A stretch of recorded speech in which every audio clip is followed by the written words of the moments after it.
This podcast episode is brought to you by Itopia Life Herb House, where cannabis and culture combine for a one-of-a-kind experience. Visit them at 10A West Kings House Road, just across from the Canadian Embassy. Also follow them on IG at Itopia Life or their webpage at itopialife.com for the latest info on strains and merch. This podcast episode is also brought to you by Lothian's Boutique. Follow them on Instagram at Lothian's Boutique. Guys, you can check them out in Portmore at 23 West Tradeway. That's 23 West Tradeway in Portmore. And guys, you can use my code Ariane10. That's ARIANNE10 to get 10% off your next bundle purchase. That's Ariane10 to get 10% off your next purchase. I want to say, yo, big up Shortcut Barbers. I cannot forget this. My barber, Sean, the man say, for tell you, say, him rate you.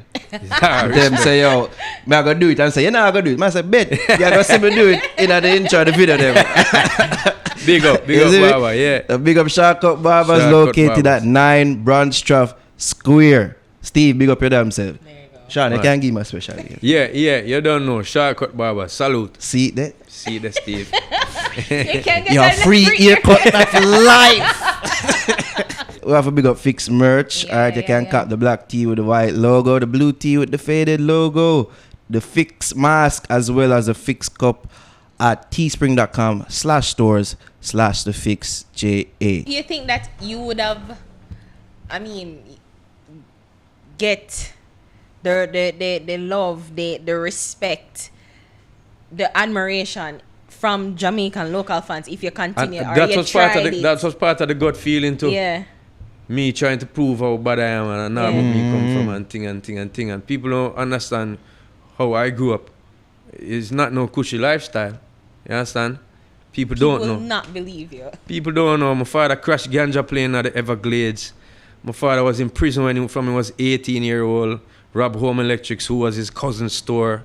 My father was a gangster, bro. You didn't know this? No, I well, am shocked. He passed away 2 years ago, so I didn't want to talk them thing there before because, you know, the implications of them thing there. Yeah. In peace, yeah. So the things where me go through as a youth and see every Sunday police outside, I talk to my father, I try bribe him for this or that, and I said, Giano. Wow. You understand? So like, those things wasn't no cushy lifestyle, bro. And we had this conversation on the left side, and like, because people have a certain definition of struggle, at least Jamaican there's different people, because types it's of struggles, like brother. Yeah. we have a certain view of what struggle is, a certain A relatability struggle. Yes. Yeah. So like when them say you them hear your water polo history and all. Yeah, you them see things how you was look things and- that I worked hard at, despite the BS that was happening in my life. But I them mean- wouldn't know about what you Yeah. have to go through even with your father. Is it just that? But No, because when my father got prison, Hillel me I go in.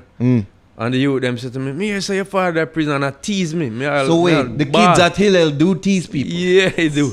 Come on. Come on, kids is kids. I bro. make that clear. Kids is kids. I mean, and to tell you the truth, I went to Woolman's after that and I never too get no teasing. Is a teacher whenever like me in a Woolman's say something to me, make my ball. That's why Which again. teacher No. that child? She's still there. And no, it was a brother. He teach art. Him teach art. I'm true, the kind of mischievous and me just do my thing. But that's why I know me didn't know the teachers. No, him just call me out and I say, boy, if I do some more, I end up like my father, and the tear just start run out of my eye, bro. Because I never have nothing to do with me, you know what I mean? And them thing there. And him spent 6 years in GP, he got a 15-year sentence for manslaughter, which he had nothing really to do with. You see me? Many things him got through. He was on cocaine him was for years, and sometimes for 2 weeks, we not see. We don't know him the 2 months sometime. I'm like, yo, daddy, him there at work. That's how I'm here. I remember moms used to drive me sometime to some place. I'm sit down out there and she go inside. And she come out back with him and say, tell them, say you soon, and him soon come home, man. And I said, but we miss you. So at them kind of some them got through, and that's not the same suffering that a beady man would have got through when politics come take him out of my yard and put him in a board house, and that's a different suffering, but it's still suffering. And I still was made into a diamond through these type of things. Yeah. After a while, you know, my father became one of my good friends. My mother is a hero of my life, and I basically never talk about her on interviews or nothing like that, because she make me the diamond that I am then. Yeah. Is it a You stance understand? that you took? Say, yo, me not talk about my mother. Are you and family his life? Like, Yeah, you enjoy I didn't life. want to involve them in, especially my mom's in first of all, she was very nervous about me being an artist. Yeah. And then second of all, you know, she do things like never even tell me 10 years after. Sharon Burke get me a show in a halfway through middle daytime when I was nothing. I had like not even baby girl. I think I'd have some dub plates. And she called her and say, "Is Sean coming to the show? Is he on time?" And she said, "Which show?" Lord Jesus, which show? Because the first person take me to go studio, Catcore, I'm there at 3:30 at night. And she called down Bagger Place and get the number for Jack Scorpio studio and call and no cell phone at about them Yeah. time. And she's like, and them laugh and say, "I'm good, man. Him just a record, I think everything's good." And she know them from school days. Them grew up in Mona with my father too. Third world and things. So those were the first demo tapes got to them and they took me to studio.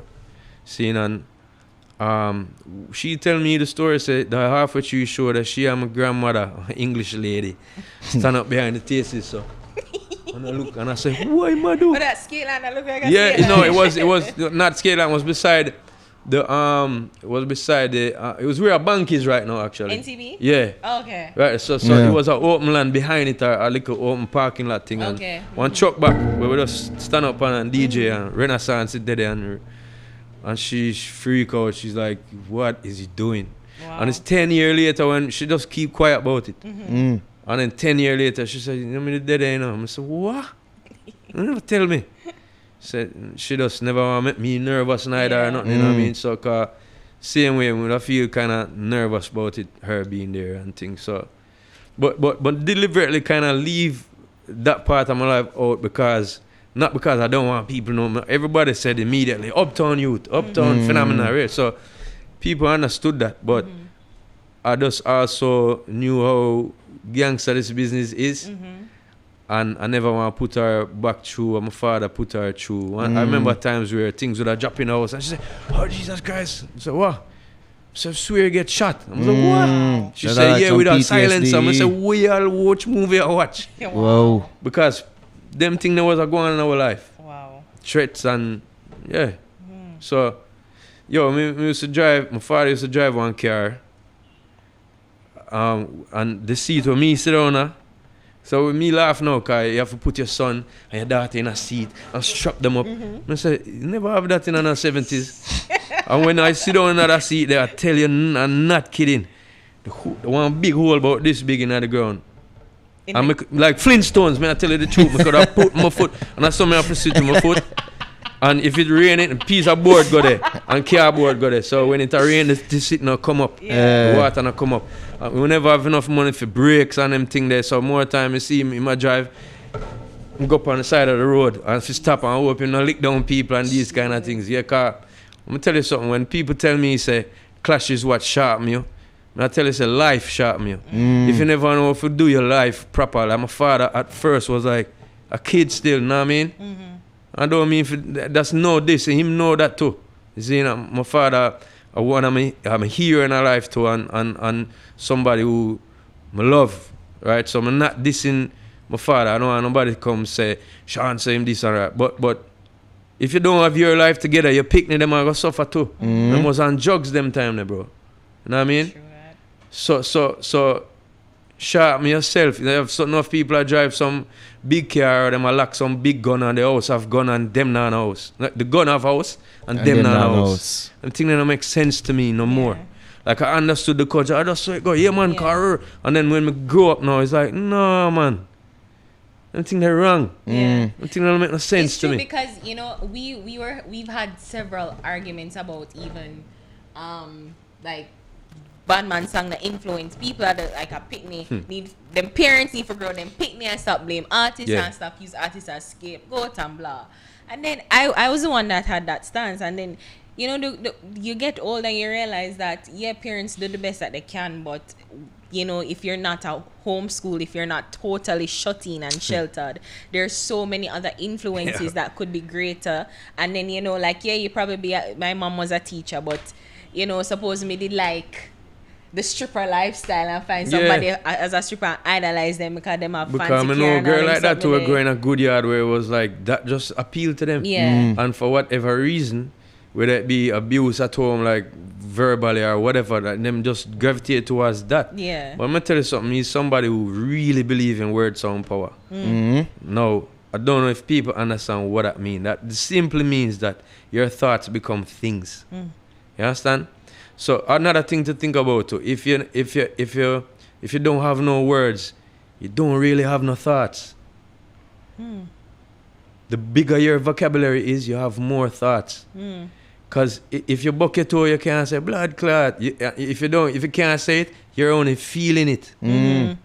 You know, that's the only way you're going to express. Because you can express in different ways. Like you say, that's sad. That's happy. You know what I'm saying? So those are expressions. But if you don't have the words, you don't have thoughts. And then So words they know- in musical form is very powerful. Exactly. So it's because words, sound, and power it is. The sound of a resonance in your brain. Bro.